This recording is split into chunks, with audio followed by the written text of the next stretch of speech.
Hello everyone. Today we will discuss the topic respiration. In the last video we have discussed the nutrition and types of nutrition and how the nutrition takes place in different organisms. In this we will discuss about respiration. We have discussed nutrition in organisms in the last section. The food material taken in during the process of nutrition is used in the cells to provide energy for various life processes. Diverse organisms do this in different ways. Some use oxygen to break down glucose completely into carbon dioxide and water. Some use other pathways that do not involve oxygen. In all cases, the first step is the breakdown of glucose, a 6-carbon molecule, into a 3-carbon molecule called pyruvate. This process takes place in the cytoplasm. Further, the pyruvate may be converted into ethanol and carbon dioxide. This process this process takes place in yeast during fermentation. Since this process takes place in the absence of air, basically oxygen, it is called anaerobic respiration. तो जैसे कि हमने अपने last topic nutrition में पढ़ा था कि कैसे ऑर्गेनिक फूड इंगल्फ करता है और उसका ब्रेक डाउन करता है एनर्जी फॉर्मेशन के लिए। द फूड मटेरियल जो न्यूट्रिशन के टाइम जो अंदर जाता है हमारे प्रोसेस होता है जो बॉडी में वो हमारी बॉडी को एनर्जी प्रोवाइड करता है जिससे हम सारी लाइफ प्रोसेस जो भी इम्पोर्टेंट लाइफ प्रोसेस है उसे कैरी कर सके जिससे हमारा सर्वाइवल डिपेंडेंट है। Diverse organism do this in different way. अलग अलग टाइप के ऑर्गेनिज्म इसे अलग टाइप से करते हैं। कुछ ऑक्सीजन का ब्रेकडाउन कुछ ऑक्सीजन का यूज करते हैं ग्लूकोज के ब्रेकडाउन के लिए into carbon dioxide and water and कुछ अदर वेज यूज करते हैं जिसमें ऑक्सीजन इन्वॉल्व होती है। In all cases, the first step is the breakdown of glucose, a 6-carbon molecule into a 3-carbon molecule called pyruvate. जो सबसे first step होता है रेस्पिरेशन में उसमें सब सारे ऑर्गेनिज्म में मोस्टली सेम ही होता है कि ग्लूकोज एक सिक्स कार्बन मॉलिक्यूल है तो उसका ब्रेकडाउन 3 कार्बन मॉलिक्यूल में करता है जिसका नाम होता है pyruvate. This process take place in the cytoplasm. ये पूरा जो ब्रेकडाउन होता है 6 कार्बन मॉलिक्यूल का 3 कार्बन मॉलिक्यूल में वो साइटोप्लाज्म में होता है। फर्दर द पायरुवेट में be converted into ethanol and carbon dioxide. फिर ये जो पायरुवेट है हमारा 3 कार्बन मॉलिक्यूल ये एथेनॉल एंड कार्बन डाइऑक्साइड में कन्वर्ट हो जाता है। इस पूरे प्रोसेस को हम फर्मेंटेशन कहते हैं जो यीस्ट एक माइक्रो ऑर्गेनिज्म होता है इसे परफॉर्म करता है। सिंस दिस प्रोसेस ये हमारा जो पूरा प्रोसेस है एयर के एब्सेंस में होता है तो इसका नाम है anaerobic respiration. The respiration which take place in the absence of oxygen is called anaerobic respiration. जो भी रेस्पिरेशन हमारी 2 टाइप्स की रेस्पिरेशन होती है एक होती है उनमें से ही एक होती है एनारोबिक जो ऑक्सीजन की एब्सेंस में होती है। Breakdown of pyruvate using oxygen take place in the mitochondria. जो पायरुवेट का ब्रेकडाउन होता है ऑक्सीजन यूज करके वो हमारा बेसिकली माइटोकॉन्ड्रिया में होता है। This this process breaks up the 3-carbon pyruvate molecule to give 3 molecules of carbon dioxide।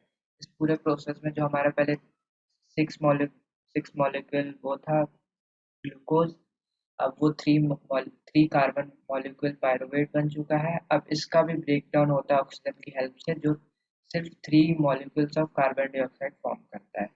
The other product is water. एक तो ये 3 मॉलिक्यूल कार्बन डाइऑक्साइड के फॉर्म करता है एंड दूसरा जो प्रोडक्ट फॉर्म होता है उसका नाम उसे वो वाटर होता है। Since this process take place in the presence of air तो ये वाला प्रोसेस जो ऑक्सीजन इसमें हो रहा है जिससे ऑक्सीजन ब्रेक डाउन कर रहा है पायरुवेट का ये प्रोसेस ऑक्सीजन की हेल्प से हो रहा है तो इस प्रोसेस को हम कहते हैं aerobic respiration. The respiration which take place in the presence of oxygen is called aerobic respiration.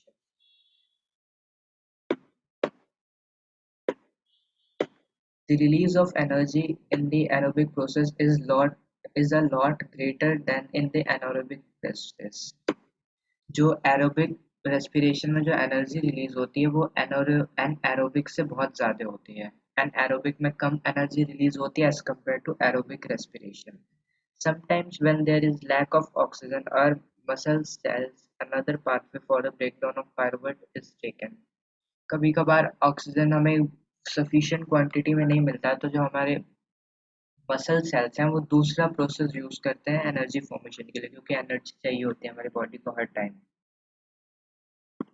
Here the pyruvate is converted into lactic acid। इस जो सेकंड प्रोसेस है जो बिना जो कार्ब जब लैक ऑफ ऑक्सीजन होता है उसमें हो रहा है, जो हमारी मसल सेल्स कर रही हैं, उसमें पायरुवेट लैक्टिक एसिड के अंदर कन्वर्ट होता है, which is also three carbon molecule. Lactic acid भी एक थ्री कार्बन मॉलिक्यूल है। This is buildup of lactic acid in our muscles during sudden activity causes cramp. ये जो मसल सेल्स रेस्पिरेशन परफॉर्म करते हैं in the absence of oxygen, इससे lactic acid produce होता है, जो कभी कभार हमारे पैर में मोच आ जाती है जब हम लोग बहुत ज़्यादा हैवी वर्क कर रहे होते हैं, तो बेसिकली इस लैक्टिक एसिड की वजह से ही होता है।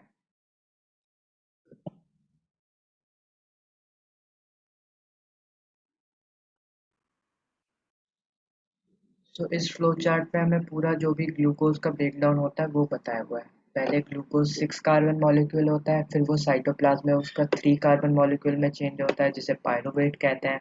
फिर फिर जब ऑक्सीजन यीस्ट के अंदर जब मतलब ऑक्सीजन यीस्ट को ऑक्सीजन नहीं चाहिए होता है अपने प्रोसेस के लिए, जो उसका फर्मेंटेशन प्रोसेस होता है, तो वो इन दी एब्सेंस ऑफ ऑक्सीजन करता है उसे। तो उसके अंदर जो प्रोडक्ट होता है ethanol, carbon dioxide plus 2 energy. Ethanol हमारा 2 कार्बन मॉलिक्यूल होता है, ये पूरा जो है 2 कार्बन मॉलिक्यूल है। सो ये जो एब्सेंस ऑफ ऑक्सीजन ईस्ट में होता है जो रेस्पिरेशन, उसके ये बाई प्रोडक्ट्स हैं। लैक ऑफ ऑक्सीजन जब हमारे मसल सेल्स जब जो रेस्पिरेशन करते हैं उसमें लैक ऑफ ऑक्सीजन होता है, तो उसमें जो प्रोडक्ट होते हैं वो होता है लैक्टिक एसिड प्लस एनर्जी। और जो हमारी बॉडी में ऑक्सीजन की प्रेजेंस में होता है इन माइटोकॉन्ड्रिया, उसमें जो प्रोडक्ट्स होते हैं वो होते हैं carbon dioxide plus water plus energy. The energy released during cellular respiration is immediately used to synthesize a molecule called ATP। जो सेलुलर रेस्पिरेशन होती है उसमें जो एनर्जी रिलीज होती है उस वो during cellular respiration is immediately used to synthesize a molecule called ATP। Cellular respiration में जो भी एनर्जी रिलीज होती है वो डायरेक्टली वो एक मॉलिक्यूल सिंथेसिस करती है जिसका नाम होता है एटीपी। एटीपी की फुल फॉर्म होती है adenosine triphosphate, which is used to fuel all other activities in the cell। एक तरह से ये सेल की एनर्जी करेंसी भी कहते हैं, क्योंकि ये इसके अंदर बहुत ज़्यादा एनर्जी होती है और ये सेल के जितने भी फंक्शन होते हैं मेनली इसी की हेल्प से होता है। In in these processes, ATP is broken down, giving rise to a fixed amount of energy which can drive the endothermic reaction taking place in the cell। ये जितने भी प्रोसेस है इसके अंदर एटीपी का ब्रोक डाउन होता है, जिसमें ये कुछ फिक्स्ड अमाउंट ऑफ एनर्जी है जो रिलीज करती है, जो कि बॉडी के मतलब जो भी सेल के अंदर जितने भी रिएक्शंस है उसके लिए हेल्प करती है। ATP ATP is the energy currency for most cellular process। ATP energy currency होती है जितने भी सेल के अंदर प्रोसेस होते हैं। The energy released during the process of respiration is used to make an ATP molecule from ADP and inorganic phosphate। The energy जो भी एनर्जी रिलीज होती है प्रोसेस ऑफ रेस्पिरेशन में, वो एटीपी मॉलिक्यूल को बनाने में हेल्प करती है, जो कि एटीपी मॉलिक्यूल हमारे एडीपी और इनऑर्गेनिक फॉस्फेट से बनता है। एडीपी और इनऑर्गेनिक फॉस्फेट को हम ज्वाइन करते हैं तब हमारा एटीपी मॉलिक्यूल मतलब फॉर्म होता है। Endothermic process in the cell then use this ATP to drive the reaction। When the terminal phosphate linkage in ATP is broken using water, the energy equivalent to 30.5 kilojoule per mole is released। Cell के अंदर cell के अंदर जो भी process होते हैं वो ATP को ही यूज करते हैं अपनी रिएक्शन को कैरी ऑन करने के लिए। मतलब जितने भी सेल के अंदर रिएक्शंस होते हैं उसके लिए मेनली एटीपी बहुत इंपॉर्टेंट होता है। और जब इस एटीपी का ब्रोक डाउन होता है वाटर की वजह से, तो ये इसके अंदर से एनर्जी रिलीज होती है जो 30.5 किलो जूल पर मोल के इक्वल होती है। Think of how a battery can provide energy for many different kinds of uses. It can be used to obtain mechanical energy, light energy, electrical energy, and so on. Similarly, ATP can be used in the cells for contraction of muscle, protein synthesis, conduction of nervous impulses, and many other activities. जैसे कि हम जानते हैं battery जो होती है cell battery, उनके बहुत सारे यूजेस होते हैं। वो वो उसे हम यूज़ कर सकते हैं मैकेनिकल एनर्जी फॉर्म के लिए, लाइट एनर्जी फॉर्म करवा सकते हैं जैसे टॉर्च होता है, इलेक्ट्रिकल एनर्जी भी फाइंड कर मतलब फॉर्म करवा सकते हैं लाइक जो सर्किट्स होते हैं उसमें, एंड बहुत सारी फॉर्म्स की एनर्जी हम उस बैटरी से फॉर्म करवा सकते हैं। उसी तरह एटीपी भी हमारे बॉडी की बैटरी की तरह ही है, जो मोस्टली हर मतलब बहुत सारे फंक्शन होते हैं एटीपी की हमारी बॉडी में, लाइक जो हमारे कॉन्ट्रैक्शन ऑफ मसल्स होते हैं, प्रोटीन का formation, conduction of nervous impulses and many other activities, इन सब में एटीपी हमारा हेल्प करता है। Since the aerobic respiration pathway depends on oxygen, aerobic organism needs to ensure that there is a sufficient intake of oxygen. जो aerobic respiration होता है वो हमारा मेनली ऑक्सीजन के ऊपर डिपेंड करता है। तो जितने भी ऑर्गेनिज्म है जो एरोबिक रेस्पिरेशन करते हैं, उनको ये इंश्योर मतलब इनको ये देखना पड़ता है कि वो उनके आसपास इतनी सफिशिएंट ऑक्सीजन है जो उनकी पूरी रेस्पिरेशन हो पाए, नहीं तो उनके लिए थोड़ा डेंजरस हो सकता है वो। We have seen that plants exchange gases through stomata, and the large intercellular space ensure that all cells are in contact with air. तो हमें पता है कि जैसे प्लांट्स हमने पहले पढ़ा हुआ स्टार्टिंग में कि प्लांट्स जो है वो स्टोमेटा के थ्रू गैसेस एक्सचेंज करते हैं, और जो उनके बीच लार्ज इंटरसेलुलर स्पेस होता है वो इंश्योर करता है कि सारे सेल्स कांटेक्ट एयर के कांटेक्ट में रहे हमेशा, जिससे वो डिफ्यूजन के थ्रू भी कर सके अपनी respiration. Carbon dioxide and oxygen are exchange by diffusion here. तो जैसे कि मैंने बताया जो सेल्स एयर के कांटेक्ट में होते हैं भाई, वो mainly carbon dioxide and oxygen का डिफ्यूजन कर पाते हैं, जिससे उनका एक्सचेंज हो पाता है। They can go into cells or away from them and out into the air. The direction of diffusion depends upon the environmental condition and the requirements of the plants. So, जो sales air के contact में होते हैं plants में, वो diffusion के through carbon dioxide and oxygen का exchange करते हैं। वहां से वो ऑक्सीजन कार्बन डाइऑक्साइड सेल्स में भी ले सकते हैं, सेल से दूर भी कर सकते हैं, और बाहर एयर में भी ले सकते हैं। The direction of diffusion depends upon the environmental condition and the requirements of the plant. जो डिफ्यूजन होता है, या तो वो कार्बन डाइऑक्साइड का इंटेक करते हैं ऑक्सीजन का डिफ्यूजन में, वो बेसिकली इन्वायरमेंटल कंडीशन कैसी है उसके ऊपर डिपेंडेंट होता है, एंड प्लांट्स के ऊपर, प्लांट्स की कितनी रिक्वायरमेंट है उसके ऊपर होता है।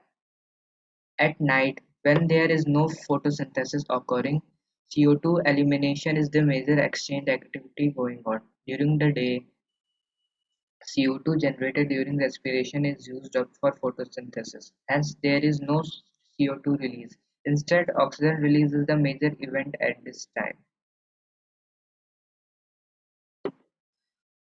So, नाइट जो नाइट होता है फोटोसिंथेसिस तो बस सनलाइट की प्रेजेंस में होता है, मतलब वो सिर्फ डे टाइम में होता है, लेकिन प्लांट्स रेस्पिरेशन तो 24 आवर्स करते हैं। तो जो रात के टाइम CO2 प्लांट्स की बॉडी में प्रोड्यूस होती है, वो डिफ्यूजन के थ्रू उसका एक्सचेंज होता है, and during the day CO2 is generated during respiration। जो respiration के थ्रू CO2 जनरेट होती है वो डायरेक्टली प्लांट मतलब प्लांट के अंदर से ही वो फोटोसिंथेसिस के लिए यूज हो जाती है वो CO2। तो डे टाइम में CO2 को कुछ मेजर रिलीज बिल्कुल नहीं होता, CO2 को बिल्कुल भी रिलीज नहीं होता डे टाइम में। लेकिन जो मेजर इवेंट होता है डे टाइम में वो बस ऑक्सीजन का रिलीज होता है, क्योंकि फोटोसिंथेसिस के टाइम प्लांट बहुत ज़्यादा ऑक्सीजन रिलीज करते हैं। Animals have evolved different organs for the uptake of oxygen from the environment and for getting rid of carbon dioxide produced. So animals ने धीरे धीरे अपने बहुत सारे organs evolve करे हैं environment, जिससे वो environment से ऑक्सीजन ले सके, एंड जो उनके बॉडी में कार्बन डाइऑक्साइड फॉर्म हुआ है उसको अपनी बॉडी से निकाल सके।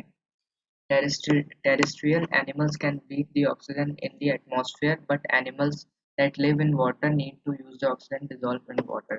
जो एनिमल्स लैंड पे रहते हैं वो तो डायरेक्टली इन्वायरमेंट के कांटेक्ट में होते हैं मतलब एटमॉस्फेयर के, वो डायरेक्टली ले सकते हैं ऑक्सीजन इनटेक कर सकते हैं, बट जो एनिमल्स प्लांट्स में होते हैं वो वाटर में जो डिजॉल्व ऑक्सीजन होता है उसका यूज करते हैं. Since the amount of dissolved oxygen is fairly low compared to the amount of oxygen in the air, the rate of breathing in aquatic organism is much faster than seen in terrestrial organism. So water के अंदर बहुत कम oxygen dissolve होता है अगर हम बाहर से जो एटमॉस्फेयर में ऑक्सीजन होता है उससे कंपेयर करें तो जो भी एक्वेटिक एनिमल्स होते हैं पानी वाले एनिमल्स उनको बहुत जल्दी जल्दी ब्रीथ करना होता है ताकि वो ज़्यादा से ज़्यादा ऑक्सीजन ले पाए कम से कम टाइम में.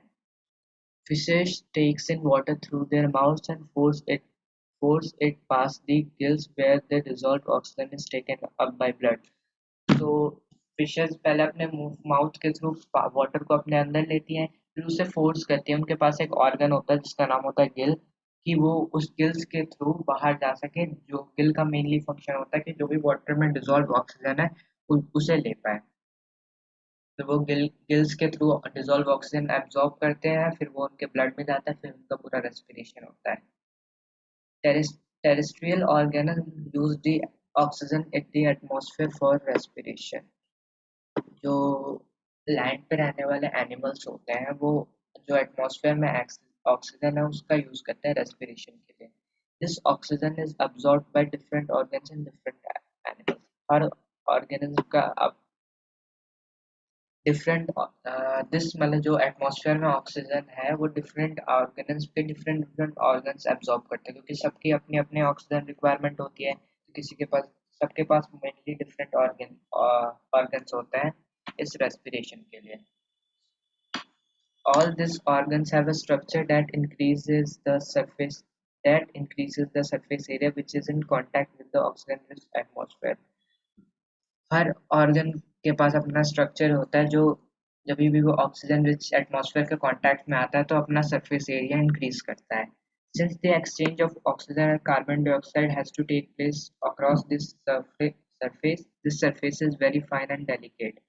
So क्या कहते हैं ऑक्सीजन कार्बन डाइऑक्साइड का जो हमारी बॉडी या फिर ऑर्गन में जिस ऑर्गन में टेक प्लेस करता है उसको वहाँ पे टेक प्लेस करना तो वो क्या कहते हैं वो ऑर्गन बहुत फाइन या फिर बहुत यू कैन से सेंसिटिव होते हैं.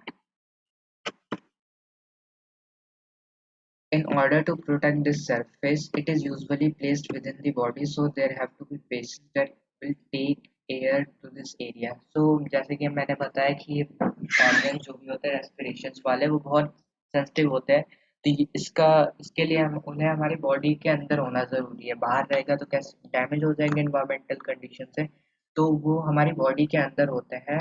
तो बॉडी के अंदर ऑक्सीजन को ले जाने के लिए हमारे बॉडी के अंदर पासेस भी होता है कि कोई you can say nerves and या फिर कुछ भी होगा लाइक फूड पाइप होती है वैसे एयर पाइप या फिर जो भी होता है वो इस ऑक्सीजन को हमारी बॉडी के अंदर ले जाता है, कार्बन डाइऑक्साइड को फिर वहां से बाहर लाता है. In addition, there is a mechanism for moving the air in and out of this area where the oxygen is absorbed. So इसका पूरा एक मैकेनिज्म होता है जिसके अंदर एयर को हम इन एंड आउट कर पाते हैं अपनी बॉडी से जहाँ पे ऑक्सीजन एब्जॉर्ब होती है उस ऑर्गन से. In human beings, air is taken into the body through the nostrils. हमारी जो नोज की दो caves like structure होता है हम वहाँ से एयर को अपने बॉडी के अंदर लेते हैं. The air passing through the nostril is filtered by fine hair that line the passage.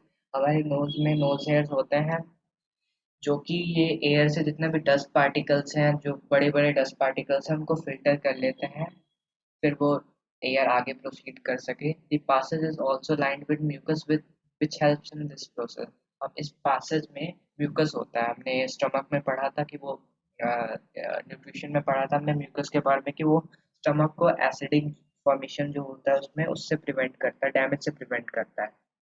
So mucus यहाँ पर भी हमारे नोस्ट्रिल्स में भी प्रेजेंट होते हैं जो उसे बेसिकली क्लीन रखने में हेल्प करता है. From here, the air passes through the throat into the lungs. फिर यहाँ से हमारे गले के थ्रू ये एयर हमारी लंग्स के अंदर जाता है। The rings of cartilage are present in the throat. हमारे गले में कार्टिलेज की रिंग्स प्रेजेंट होती है। कार्टिलेज हमारी बॉडी की सबसे सॉफ्ट बोन होती है जो हमारी ईयर्स में भी प्रेजेंट होती है। तो इसकी रिंग्स प्रेजेंट होती है हमारे थ्रोट में, जो एयर पासेज को रुकने नहीं देती। अगर नॉर्मल स्किन की होती, लाइक फूड पाइप, जो थ्रोट में हमारी पाइप है जिसके थ्रू एयर जा रहा है, वो नॉर्मल स्किन की होगी तो कुछ भी मतलब लाइक हम जैसे फूड खाते हैं तो उसमें उसका एक्सपेंशन एंड कॉन्ट्रैक्शन होता है, और हम बोल रहे हैं तो भी उसका मसल्स का एक्सपेंशन एंड कॉन्ट्रैक्शन हो रहा होता है। तो एयर का फ्लो ब्लॉक ना हो जाए इसलिए ये बोन्स होती है जिससे वो पाइप हमेशा खुली की खुली रहे।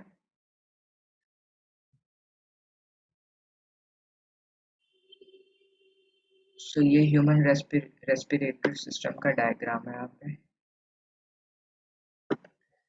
Within the lungs, the passage divides into smaller and smaller tubes which finally terminate into balloon-like structure which are called alveoli. अब हाँ, लंग्स के थ्रोट के थ्रू हम हमारे जो एयर है लंग्स में आ गया, फिर लंग्स में जो पैसेज है जिस पैसेज से जा रहा होता है वो धीरे धीरे डिवाइड होते जाते हैं, स्मॉलर और ट्यूब्स वो छोटी से छोटी होती जाती है। लाइक फर्स्ट बना के दिखाता हूँ आपको।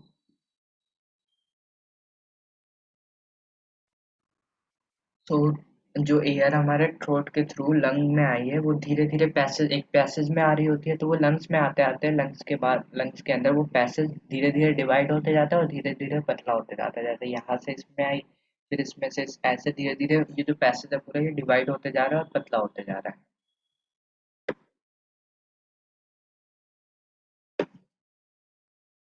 फिर ये धीरे धीरे जब ये पतला हो जाता है फिर फाइनली जो एयर है बलून लाइक स्ट्रक्चर प्रेजेंट होता है लंग्स में जिनका नाम होता है एल्वियोली, एंड सिंगुलर में हम उसे कहते हैं एल्वियोलस, उसमें आ जाते हैं। The alveoli provide a surface where the exchange of gases can take place. Alveoli में हमारा surface area होता है जहाँ पे जो gases का exchange है वो हो सकता है। The walls of the alveoli contains an extensive network of blood vessels. जो alveoli की walls होती हैं वो मतलब उसके उसमें जितनी भी आर्ट मतलब most of the arteries and veins connected होती हैं जिससे उनके अंदर ऑक्सीजन एंड कार्बन डाइऑक्साइड का ट्रांसपोर्ट हो पाए बॉडी में। और कार्बन डाइऑक्साइड एल्वियोली में आप एंड एल्वियोली से ऑक्सीजन ब्लड वेसल्स के थ्रू बॉडी में जा पाए। As we have seen in earlier years, when we breathe in, we lift our ribs and flatten our diaph- diaphragm. हमने बहुत हम लोग को काफी टाइम हो गया जब से हम लोग जिंदा है, तो हमने देखा होगा कि जब भी हम लोग ब्रीथ करते हैं तो हमारी जो चेस्ट कैविटी है वो फूलती है। जब हम लोग सांस अंदर लेते हैं तो वो फूलती है, और जब सांस छोड़ते हैं तो वो अंदर हो जाती है। And the chest cavity becomes larger as a result. तो ब्रीथिंग के टाइम हमारी चेस्ट कैविटी कॉन्ट्रैक्ट होती है और एक्सपेंड होती है। Because of this, air is sucked into the lungs and fills the expanded alveoli. जब ये हमारी चेस्ट कैविटी एक्सपेंड होती है तो उनके अंदर एल्वियोली जो होते हैं, जब हम ऑक्सीजन जो एयर लेते हैं बाहर से तो वो डायरेक्ट एल्वियोली में जाती है। जब वो एल्वियोली फुल हो जाती है एयर से, जब हम लोग अंदर सांस ले रहे हैं तो वो धीरे धीरे स्वेल होती है, फूलती है, जिससे हमारी चेस्ट कैविटी भी फूलती है साथ में। The blood brings carbon dioxide from the rest of the body for release into the alveoli. सो हमने पढ़ा अभी कि एल्वियोली बहुत सारे ब्लड वेसल्स उसके थ्रू कनेक्टेड होते हैं। तो जो ब्लड वेसल्स में ब्लड होता है वो बॉडी से जितना भी कार्बन डाइऑक्साइड है वो लेके आती है और फिर उसे एल्वियोली में रिलीज करती है। एंड फिर जो ऑक्सीजन एयर के साथ आई है एल्वियोली में एल्वियोलर में, वो उन ब्लड वेसल्स में जाती है जिससे फिर वो ब्लड के थ्रू पूरे बॉडी में ट्रांसफर होती है। During the breathing cycle, when air is taken in and let out, the lungs always contain a residual volume take, of air so that there is sufficient time for oxygen to be absorbed and for the carbon dioxide to be released.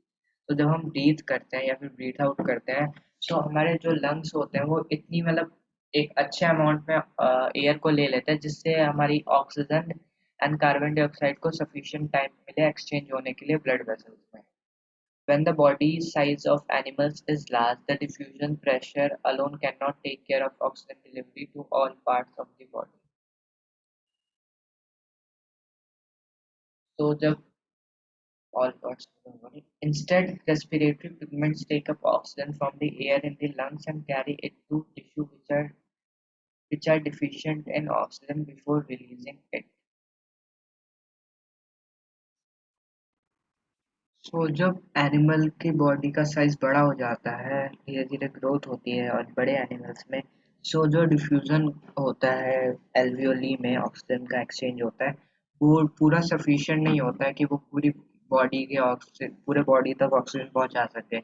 तो उसके लिए बहुत सारी respiratory pigments होती हैं जो lungs में air है जिसके अंदर ऑक्सीजन है वहां से ऑक्सीजन कैरी करती हैं एंड जितने भी टिश्यूज हैं जहाँ पे ऑक्सीजन की कमी है वहां तक पहुंचाती हैं जिससे पहले मतलब लंग के ऑक्सीजन मतलब एयर को बाहर निकालने से पहले ये बहुत क्विक करती है काम।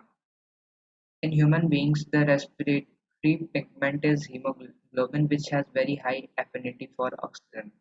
हमारे ह्यूमन बीइंग में जो रेस्पिरेटरी पिगमेंट होते हैं जिसका नाम होता है हीमोग्लोबिन, जो बहुत ज़्यादा अमाउंट में ऑक्सीजन को अपने अंदर डिसॉल्व कर पाती है।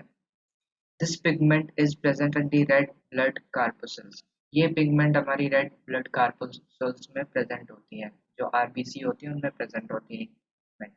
The carbon dioxide is more soluble in water than oxygen is, and hence is mostly transported and dissolved from our body. जो कार्बन डाइऑक्साइड होती है वो वो ऑक्सीजन से ज़्यादा soluble होती है वाटर में, मतलब वो ज़्यादा जल्दी वाटर में मिक्स हो जाती है। तो इसीलिए जो भी वो कार्बन डाइऑक्साइड जो भी है वो जितनी भी कार्बन डाइऑक्साइड है हमारी बॉडी में वो हमेशा ब्लड के थ्रू ही ट्रांसपोर्ट हो पाती है क्योंकि वो उसके अंदर डिजॉल्व होती है। So thank you for watching this.